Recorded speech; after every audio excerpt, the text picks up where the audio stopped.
اعوذ باللہ من الشیطان الرجیم بسم اللہ الرحمن الرحیم۔ سورہ حدید کی ایک آیت پڑھ رہا ہوں، آیت نمبر 19۔ والذین آمنوا باللہ ورسلہ اولئک هم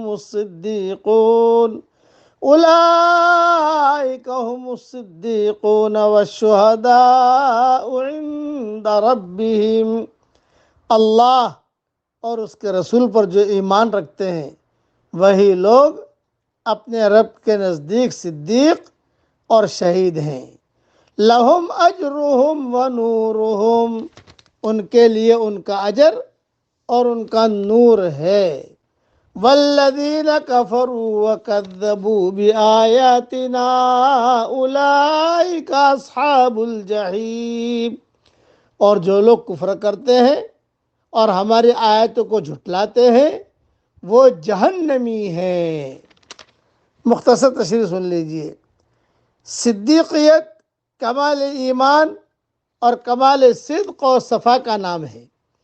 حدیث شریف میں آتا ہے کہ آدمی ہمیشہ سچ بولتا ہے اور سچ ہی کی تلاش اور کوشش میں رہتا ہے، حتیٰ کہ اللہ کے یہاں اسے صدیق لکھ دیا جاتا ہے۔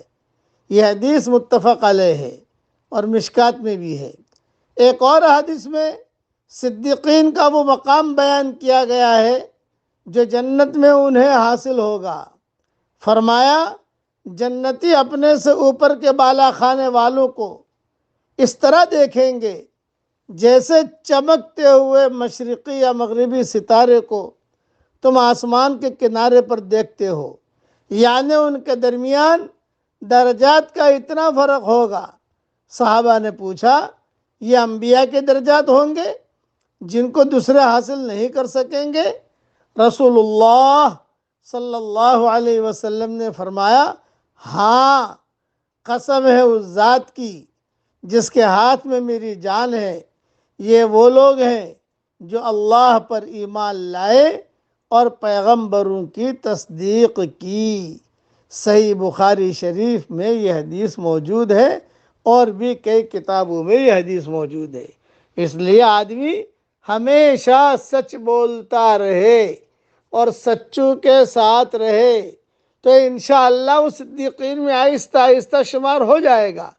قربانی دیتے دیتے آدمی صدیقیت کے درجے پر پہنچتا ہے، صرف تقریر کر کے نہیں پہنچتا، صرف جو ہے کتابیں لکھ کر نہیں پہنچتا، وہ اندر کا ایک نور ہوتا ہے، اس نور کی وجہ سے اللہ اس کو اپنا قرب دیتا ہے۔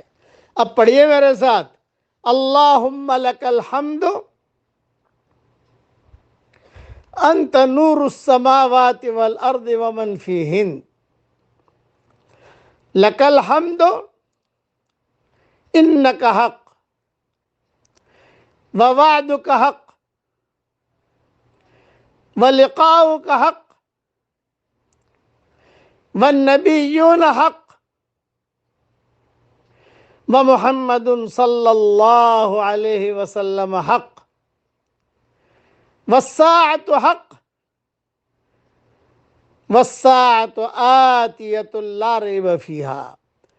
اور اردو میں ایک جملہ پڑھواتا ہوں، پڑھ لیجئے۔ اے ہمارے پیارے اللہ، رسول اللہ صلی اللہ علیہ وسلم نے جو 25 نور والی دعائیں مانگی ہیں وہ سارے کے سارے نور تو ہم سب کو عطا فرما اور وہ دعا ہم سب کے لیے قبول فرما، آمین۔